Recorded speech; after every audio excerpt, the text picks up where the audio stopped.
quand la Bible demande d'examiner la prophétie et qu'on est donc on examine la prophétie, on examine le cadre de manifestation prophétique et tout ce qui va avec, dans un tel contexte, est-ce que juger la prophétie ne serait pas remettre en cause le prophète, bien juger ce qu'on a vu dans la mouvance prophétique? Ça ne va pas renvoyer à juger le prophète, sa qualité. En fait, comment on surfe sur cette petite ligne qui peut facilement nous faire tomber dans donner son avis, ne pas donner... Bon, tu as examiné ce que tu as vu, tu dis, tu gardes pour toi. En fait, si on doit examiner, on examine pourquoi finalement, puisqu'on ne doit pas donner l'avis. Oh, super question, super question. On va lire deux passages. Passez pour 1 Thessaloniciens chapitre 5, verset 20 à 21. Et puis, passez au 1 Corinthiens chapitre 14, verset 29. 1 Thessaloniciens 5, 20 à 21. 1 Corinthiens 14, verset 29. 1 Thessaloniciens 5, verset 20 à 21. Ne méprisez pas les prophéties, mais examinez toutes choses, retenez ce qui est bon. Amen. Je pense que le verset 19 aussi. Bon, vas-y, oui. N'éteignez pas l'esprit. Ne méprisez pas les prophéties, mais examinez toutes choses, retenez ce qui est bon. Amen. Alors, je pense que ce passage-là explique déjà, est une réponse assez claire. Mais on va lire quand même 1 Corinthiens chapitre 14, verset 29. Voilà. La Bible dit, pour ce qui est des prophètes, que 2 ou 3 parlent et que les autres jugent. Et si un autre qui est assis a une révélation, que le premier se taise. Donc je pense que là, maintenant, il commence à parler de l'ordre. Voilà, ok. Donc, ce que je veux faire sortir, c'est la notion d'analyser, de ne pas juger l'individu, mais d'analyser, ce que le Seigneur dit, juger ici, c'est analyser. D'analyser le message. Amen. Il y a une différence entre la prophétie et le prophète. Il y a une différence entre la prophétie et le prophète. Tu as posé une question là tout à l'heure. Oui, papa. Vas-y, reviens là-dessus. On va toucher les deux en même temps. Voilà, c'est-à-dire qu'en fait, la question c'était de savoir est-ce qu'un faux prophète peut donner une vraie prophétie authentique et vice-versa. Est-ce qu'un prophète authentique peut se tromper en donnant une prophétie qui est fausse? Ok. Amen. Amen. Alléluia. Amen. Ça, il y a des choses que je ne comprends pas pourquoi Dieu l'a voulu ainsi. Mais Dieu l'a voulu ainsi pour les temps de la fin. Alors écoutez très bien ce que je veux. Dieu dit dans les derniers temps, je répandais mon esprit sur toute chair. Ce n'était bien qu'il répande l'esprit sur tout esprit, mais sur la chair. Ah. Donc, Amen. Amen. Wow. Je répandrai de mon esprit sur toute chair. Toute chair. Mais donc, il dit dans les derniers temps. Ça veut dire que dans les temps d'avant, l'Esprit Saint de la prophétie venait saisir les esprits des gens. Mais nous, dans notre temps, c'est comme si l'Esprit vient composer avec la chair des hommes. Jésus de Nazareth. L'Esprit vient composer avec la chair. Non. Bah, j'ai lu ce verset-là, j'ai jamais fait attention. Donc, l'Esprit du Seigneur, dans les derniers temps, ça veut dire que si la chose est annoncée pour dire que c'est différent dans les premiers temps. Donc, nous sommes dans une saison où le discernement de la prophétie est indispensable. Parce qu'il est... Donc, du coup, Dieu répond à sur toute chair. Et il nous faut prendre le temps d'examiner. D'abord, la première des choses, il dit, n'éteignez pas l'esprit par le mépris. Donc, on marche. Je dis à Dieu, quand j'ai commencé à comprendre, tu nous fais marcher sur... C'est trop étroit. Sur un fil. On est sur le fil. On peut basculer. Et ça vous remet constamment entre les mains de Dieu pour demander la miséricorde de Dieu. Amen. Amen. Amen. Alléluia. Parce que la porte peut pas, parce que dans l'Ancien Testament c'était différent. Mais dans le Nouveau Testament, c'est toutes les chairs qui ont un côté prophétique. Tous les modèles de chair. Tous les modèles de chair ont un côté prophétique. Voilà. Et il faut faire donc très attention, il faut prendre le temps. Mais maintenant, il ne faut pas basculer dans le mépris. Parce que si tu méprises la prophétie, 1 Thessaloniciens chapitre 5, tu vas éteindre. Tu vas dire, ah moi, quand on dit prophète, prophète, je n'écoute plus. Non. Dedans, là, il y a des choses qui sont du ciel. Amen. Et en le faisant, le travail que le Saint-Esprit est en train d'opérer dans ta vie, tu vas l'éteindre toi aussi. Donc, ne les méprise pas. Maintenant, il dit, mais si je ne les méprise pas, ça veut dire que je dois tout prendre. Il dit, non, ne prends pas tout. Examine, tu vois. Ne méprisez pas les prophéties. Et puis on dit quoi? Mais examinez toutes choses. Donc, c'est-à-dire, je la prends. Et puis, j'en fais un examen. Wow. Je fais un examen. Alléluia. Amen. Le temps est arrivé, peut-être que mercredi prochain, j'expliquer comment on examine. Hey. Et c'est là, sans... Comment examiner sans mépriser. Comment examiner sans mépriser. Amen. Amen. Comment examiner sans mépriser. Un des aspects du mépris, c'est que toi-même, il faut être honnête que tu es susceptible. Examiner sans mépriser nécessite l'humilité. De savoir que toi-même, là, tu peux te tromper. Ouais, il ne faut pas être là. Je vois quelquefois des frères qui sont là. Moi, quand je prophétise, tout arrive. Frère, sois honnête. Amen. Sois honnête. Sois honnête. Ce que tu as dit, ce n'est pas arrivé clairement. C'est vrai. Soyez honnête. Pourquoi ce n'est pas arrivé clairement? Parce que l'esprit est venu sur la chair, frère. Et qu'à l'intérieur, il y a des voix que tu entends, c'est ta chair. Il y a des idées que tu entends, ce sont tes peurs. Il y a des trucs que tu entends, ce sont tes craintes. C'est pourquoi la personne qui m'appelle et puis qui m'entend me dit, j'ai vu par exemple qu'on t'arrête. Je sais que ça peut être comme la personne. Il y a à l'intérieur. Donc qu'est-ce que je vais faire? Je ne vais pas dire, toi et tes songes bizarres. Là. Non. Je vais recevoir et je vais commencer à faire le travail de l'examen en priant. Et j'examine généralement comment? D'abord, ce que tu m'as dit là, bon, j'ai plusieurs axes d'examen. Amen. Mais, donc le premier axe d'examen, donc il faut examiner, il faut juger. Est-ce qu'il est dit dans Apocalypse 1 Corinthiens 14, il faut juger. Il faut juger. Le jugement dont il est question, c'est l'examen. C'est l'examen de la chose. Checker. Et puis il dit, retenez ce qui est bon. Donc c'est-à-dire que dans la prophétie qui est donnée, il y a des choses qui sont utiles. Et je dois faire le tri. Il dit, examiner toutes choses. Donc, même les fausses, je dois les examiner. Et puis en retirer ce qui est bon. Je ne dois pas jeter tout. Je dois... Ah, attention. Tu vois. Donc j'ai eu 2, 3, par exemple, à un moment donné... les gens venaient passer, j'ai vu, on a tiré, on a attaqué, on a fait ça. Donc les gens paniquaient. Leur panique là, ce n'est pas bon. Donc j'enlève ça déjà. Dieu n'est pas dans la peur. Et puis quand la personne parle même, ça m'a créé un peu d'effroi, moi-même la peur. Donc le ressenti là, Dieu n'est pas dans la peur. Donc j'enlève déjà tout ça. Je ne rejette pas tout. Et puis après, je commence à examiner, à mettre ça dans la prière.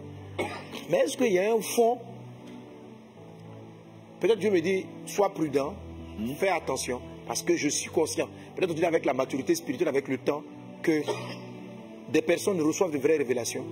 Mais quand ça transite par leur chair, leur peur, leur doute, leur crainte, leur amour même pour toi, intervient. Quelquefois, ce n'est pas parce qu'ils veulent raconter n'importe quoi. Quelquefois, c'est les émotions qu'ils éprouvent. Voilà.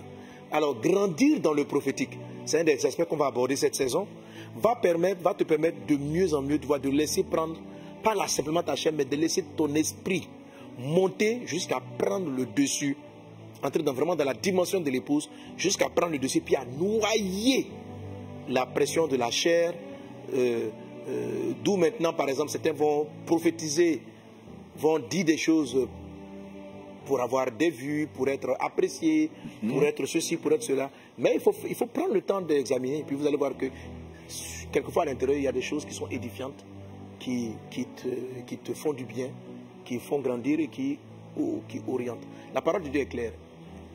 Ne méprisez pas les prophéties, examinez. Retenez ce qui est bon. Retenez ce qui est bon, ça suppose qu'il y a des aspects qui ne sont pas bons à retenir. Amen. Donc, je ne vais pas retenir, par exemple, je vais traiter ça un peu plus en détail la prochaine fois, à cause du temps. Il y a des choses que je vais te montrer un peu, c'est quoi, qu'est-ce que tu dois prendre et ne même pas rejeter. Donc, examine pourquoi l'apôtre Paul parle ainsi. Amen. Amen. Alors, tout chrétien a reçu le pouvoir du discernement. Je disais tantôt à ta réponse qu'il y a la prophétie, à part, là je parle de la prophétie, et puis il y a le prophète. La Bible dit concernant les prophètes, on reconnaîtra un prophète à son fruit. À son fruit. Donc pas à son message. Ok. Mais à son fruit. Okay. On reconnaît une prophétie à son message. Mais on reconnaît un prophète à son fruit. On reconnaît un prophète à son fruit. On reconnaît une prophétie au message. Au message. Ok? Au message. Amen. Amen. Alors, c'est quoi le fruit du prophète? Le fruit du prophète, c'est vrai, il y a le message qui fait partie du fruit du prophète, mais il y a la vie. Le fruit de l'esprit, c'est l'amour, c'est la paix, c'est la joie, c'est la bonté, ce sont des caractères que l'individu prophète va aller chercher. C'est pourquoi il est dit, en Matthieu chapitre 21, certains diront, j'ai guéri des malades dans ton nom, j'ai prophétisé en ton nom, mais Jésus dira, je ne vous ai jamais connu. Ça veut dire que ces faux prophètes-là ont annoncé des messages vrais, mais Jésus dit, je ne te connais pas. L'âne qui a prophétisé à Balaam, c'est un vrai prophète, c'est un faux prophète. Il n'est pas encore homme même. Donc, Dieu peut se servir de tout. Amen. Pour donner un message à quelqu'un. Ça, c'est le message. Amen. Dieu peut se servir de tout. Un âne, une pierre. Il dit, si vous taisez là, Dieu va prendre les pierres pour parler. Amen. Donc, tu peux être là, et puis la pierre commence à te prophétiser. Actuellement, beaucoup, Dieu me prophétise par les couleurs. Wow. Par les couleurs. Donc, quand je te regarde comme ça, je vois des couleurs. Je vois des couleurs. Donc, en ce moment-là, quand je bénissais les... En ce moment, quand je fais l'onction d'huile de bénédiction, là, je vois des couleurs. Donc, par exemple, il y a des gens, en fait, souvent, je ne dis pas à haute voix. Donc, je m'approche et puis je parle avec la personne à qui je pose les mains. L'onction d'huile. Donc, il y a au moins plusieurs personnes, quand je suis arrivé, j'ai vu un trou rouge. J'ai vu du rouge. Et puis, j'ai vu un trou à l'intérieur. Donc, quand je vois ça, je vois que la personne est dans une détresse. Elle est en train de déprimer. Maintenant, je vais poser la question. Parce que la Bible dit que tout le monde, le passage, on a dit les prophètes ont examiné les temps, les circonstances là. Pour savoir quelle est la chose marquée par l'esprit. Attends, je vais dire ça, marqué.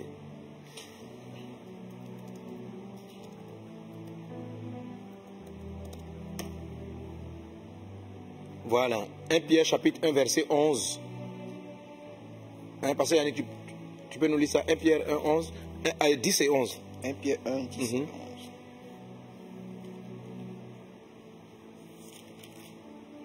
1 Pierre 1, 10. Oui.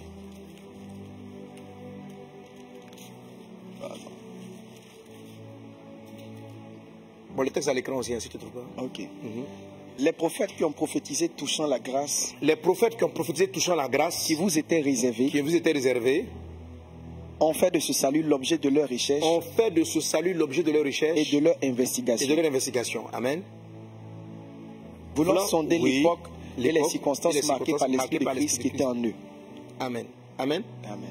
Donc un travail du prophétique, c'est de sonder l'époque, donc le temps, les circonstances marquées par l'Esprit de Christ qui est en vous. Donc l'Esprit de Christ est en toi si tu es né de nouveau, si tu as donné ta vie à Jésus. Donc tu veux apprendre, tu vas prophétiser. Prophétiser sur la grâce, les prophètes dans l'Ancien Testament ont prophétisé sur une autre saison. Nous sommes dans la saison de la grâce. Ok? C'est la raison pour laquelle on vit ces choses. Et je vais le toucher quand je vais le toucher. Parce qu'en fait, tout ce que vous voyez avec les faux prophètes, avec les vrais ou les faux, on va toucher la notion de la grâce. Et la grâce, c'est la faveur imméritée. Donc en fait, il y a des gens qui ne méritent pas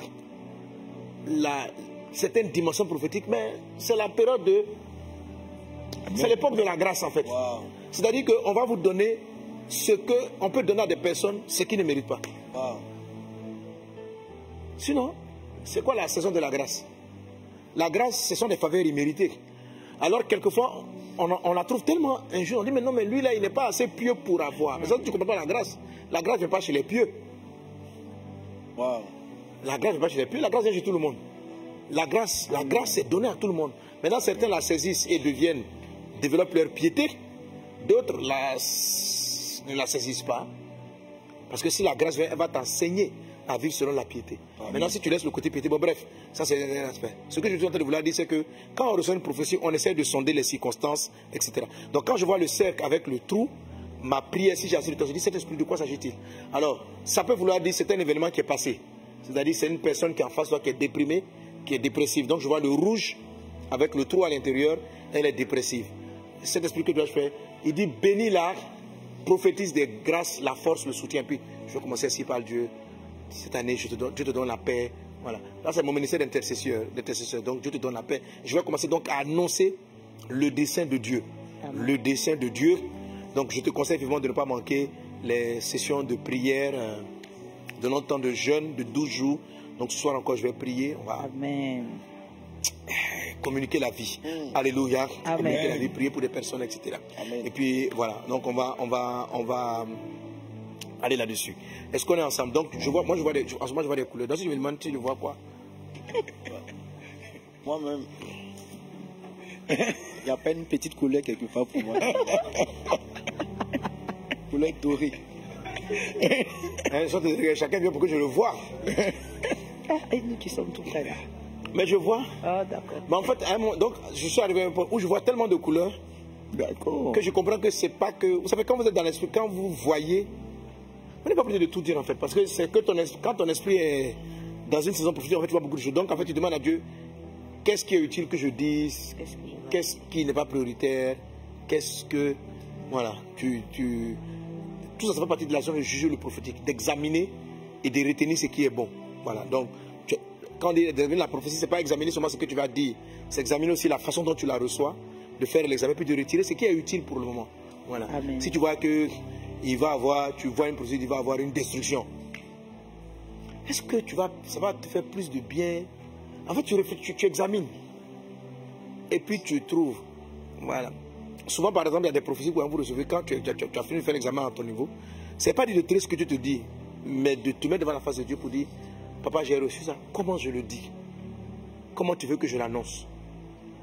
Voilà. Quelquefois, vous n'avez même pas le choix. Hein. L'esprit tombe sur vous. Là, l'esprit n'est pas venu sur votre chair, il a saisi votre esprit passe, et puis vous ne vous contrôlez pas, mais vous libérez la parole comme quelqu'un. D'autres fois, vous sentez l'information arriver, surtout les songes et les visions, vous devez gérer la manière dont vous allez le dire vous-même. Donc il faut prendre le temps d'examiner, d'analyser, et puis de prier, et de dire, Seigneur, comment tu veux que je le dise? Voilà. Souvent, ça me vient de dire à quelques prophètes aussi, souvent des prophéties très dures, difficile à saisir, parce qu'on peut prophétiser, j'entendais déjà dire on ne peut pas prophétiser le malheur. Un prophète prophétise le malheur. Un prophète prophétise de bonnes choses, mais il peut dire du malheur. Il annonce le malheur. Jonas a annoncé la destruction de Ninive. C'est du prophétique. Jésus a dit, Jérusalem, tu seras détruite. Voilà. C'est Jésus même qui a parlé. La prophétie, ce n'est pas un homme. Donc il a annoncé un malheur sur Jérusalem. Il n'a pas dit, voilà. Ça, c'était arrêté. Non, c'était un décret. Il a annoncé un décret. Si Jérusalem s'humiliait, se repentait, il dit, voilà, parce que vous m'avez rejeté, j'ai envoyé vers vous des prophètes, vous avez refusé, voilà ce qui va vous arriver, c'est un décret. Donc, ça veut dire que si on se répand d'avoir tué les serviteurs, d'avoir tué les prophètes, là, 70, Jérusalem n'aurait pas été détruite. Donc, bref, pour dire qu'on peut annoncer des malheurs, ok, ça peut arriver. Hein, mais maintenant, il y a l'intercesseur et puis il y a le prophète. Donc, nous, généralement, quand tu vas voir le malheur, rapidement, tu vas chercher Dieu pour te demander, mais qu'est-ce qu'on peut faire pour l'éviter? Donc, Dieu va te dire, par exemple, prêche la repentance. Donc, tu vas maintenant, ça va orienter tes trucs. Et puis, quand tu sais le dessin, bon, ça va jouer. Bref, que Dieu vous bénisse abondamment. Amen. Amen. Il y avait beaucoup de questions, on n'a pas répondu à tout. Donc, est-ce qu'un vrai prophète peut dire des choses qui ne sont pas vraies? Oui. Oui, s'il le dit selon sa chair, s'il le dit avec ses émotions, voilà. Est-ce que le fait d'avoir l'esprit de la prophétie, ça va faire que tu ne vas jamais parler selon ta chair? C'est pas vrai. Ça va faire que tu ne vas jamais parler selon ton âme? C'est pas vrai. Voilà. Est-ce qu'un docteur, les enseignants, ils enseignent par l'esprit de Dieu? Est-ce qu'un vrai enseignant de la parole de Dieu peut enseigner une hérésie? Oui. Plus tard, l'esprit peut le saisir et puis il va se rendre compte. Donc, les enseignants, ce n'est pas par votre chef vous enseignez, c'est le Saint-Esprit qui vous pousse à enseigner. Le pasteur, c'est par le Saint-Esprit que tu perds les brebis. Est-ce qu'un pasteur peut avoir un mauvais comportement envers une brebis, peut abandonner une brebis qu'il aurait l'Esprit Saint de le pousser à aller la servir? Oui, un pasteur peut le faire.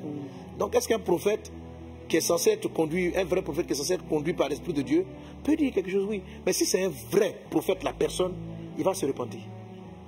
Quand il va se rendre compte de l'erreur, il va demander à Dieu pardon, et il va prendre du recul. Voilà, c'est pourquoi soyez revêtus de beaucoup d'humilité quand vous êtes sur le ministère prophétique. Amen. Évitez que les gens vous déifient, voilà, de vous sentir trop dangereux. Voilà. Et tout ça, ça donne l'orgueil. Ça donne l'orgueil, il faut faire attention. Amen. Amen. Mais quand tu prophétises, il faut prophétiser. Bon, ce sont les choses sur lesquelles je vais revenir. Alors pour terminer cette session, je vous ai dit que je partageais ces choses avec vous pour nous donner de savoir reconnaître, analyser et ne pas mépriser les prophéties, de reconnaître, de faire le tri, d'analyser et puis de prier pour votre année parce que Dieu s'apprête à faire des choses impressionnantes avec toi. Les desseins de Dieu pour toi sont des projets favorables. Amen. Amen. Je vais te bénir dans le nom de Jésus. Je vais déclarer, dans quel que soit l'endroit où tu es, tu vas lever la main et attends-toi à recevoir la santé, la guérison, la faveur. Attends-toi à ce que ton don prophétique s'accentue. Attends-toi à ce que la sagesse du discernement de l'esprit pour pouvoir reconnaître ce qui est bon et puis garder ce qui est bon soit augmenté dans ta vie. Voilà. Et puis à décoder, attends-toi après la prière à ce que le Saint-Esprit t'accorde la grâce de décoder. Tout ce dont j'ai parlé, ce n'est pas de manière intelligente et intellectuelle que vous allez les saisir. C'est par la grâce et par la puissance du Saint-Esprit qui est déversée en ce moment. Dieu t'accorde le don de discernement. Dieu t'accorde la capacité d'examiner. Dieu t'accorde la sagesse de ne pas mépriser. Amen. Voilà.